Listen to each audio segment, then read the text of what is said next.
Hey everyone, welcome to Central Texas Gardening. In today's video, I'm going to be showing y'all how I repot my tomato seedlings into some larger 4 by 4 inch pots.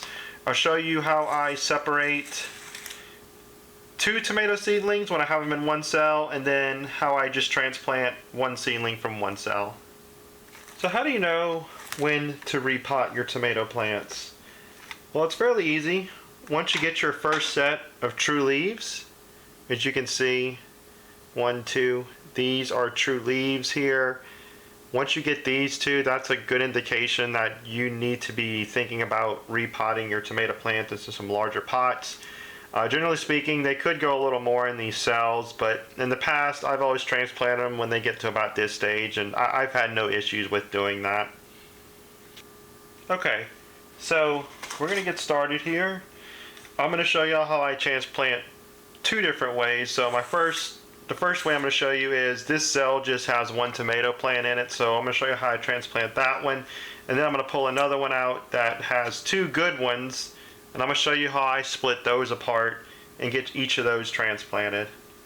Okay, so first we're going to start by filling up our container with some pre-mixed soil here. This is a soil I made myself. The only difference between this and the seed starting mix is I added compost into this. So basically I don't want to fill it up all the way, but I fill it up probably at least 3/4 of the way, and I make a nice little hole here right in the middle. And then you can use anything. You can use a popsicle stick, or in my case, I use a flathead screwdriver. Any little tool you can to get these tomatoes out of the cell.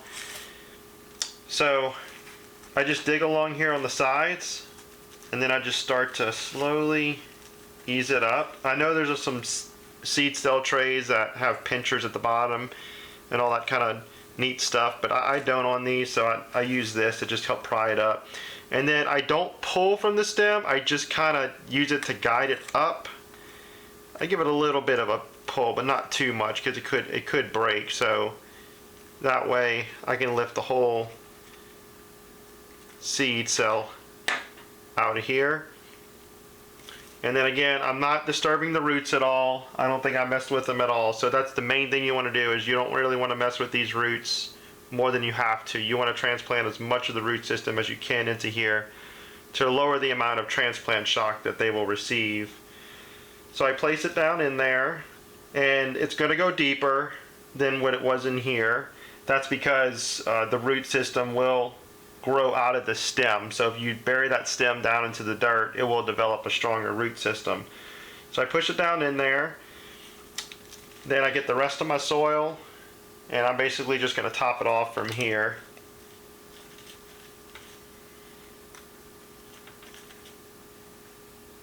Now these tomato plants are pretty resilient, so don't feel bad if you rough them around a little bit when you're topping it off with this dirt.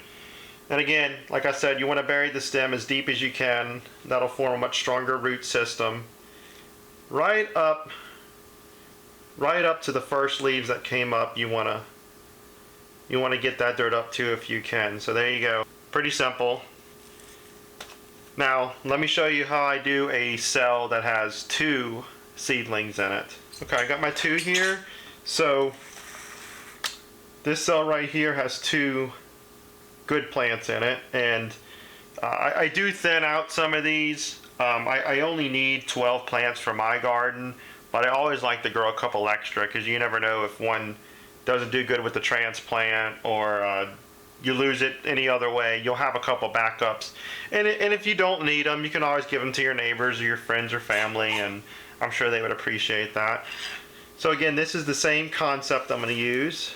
I'm going to use my screwdriver here and just kind of pry up the entire cell there. And at this point, let me get this container over here so y'all can see this a little better. So at this point, you're just going to loosely, very loosely break up the soil. Make sure when you're untangling these roots, just be really, really careful. These will go through a little more transplant shock than the other ones I did where you didn't have to separate them. As you can see, they're pretty entangled here, and you're gonna probably damage some of the roots, and that's okay. It should make it through, so just be very gentle with it. And there you go, you got your 2 seedlings right there. You can plant each of them now into their own pots. So same as before, the hole's not quite as big since a lot of soil's been lost breaking the 2 apart, so I'm going to stick it right down in there. And same as before, you want as much of the stem buried as possible, right up to the leaves if you can. And I'll show you when I'm done getting all these repotted. I will show y'all how I get them back on my seed rack and kind of the next steps following that. Now, I haven't watered these yet. I'm going to give them a couple days. I did pre-moisten the soil, so it's still pretty wet in there. So I'm not going to bother watering these quite yet. I'm going to give them a couple days while they get their bearings here in their new home. At which point I'll water them, and I might even do a first dose of some liquid or half dose of liquid fertilizer in these. They start to grow pretty quick at this point, at least in my experience. So I did raise the light up a little higher than when they were seedlings. I had them maybe just, 2 inches off. So I have the light just a little higher this time because, like I said, they will start to grow a lot quicker.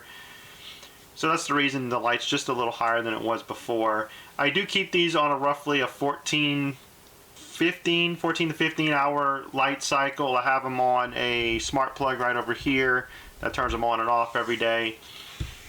I also ended up transplanting, or should I say repotting, some broccoli seedlings right there. As you can see, this video is obviously for tomatoes, but I am working on some more broccoli. I had a lot of tomato seedlings left over. There's some there, and then there's some right next to my onion seedlings right over there. So I will probably work on repotting those other seedlings into some more of these trays. I'm not going to need them, but I'm going to grow them extra for family and friends. It's hard to waste them, which I understand when people say that. Now, I do thin out as many as I can, but at the end of the day, if I see 2 really healthy ones in a cell, I'm going to separate them and try and keep them the best I can. Thank you for watching this video. Hopefully it helps everyone when it comes to repotting their tomato seedlings. These will get a little larger, and sometimes you might have to repot them into even bigger pots, which I've had to do in the past, but hopefully I don't think I'll have to with these. I started them a little later than I did last year to try to avoid having to repot them for a second time. Please don't forget to leave your comments and hit that like button down below. And if you haven't already, please subscribe to my channel, and I will see y'all in part 3 of the tomato saga when I go to transplant these out into the garden, which hopefully will be around mid-March.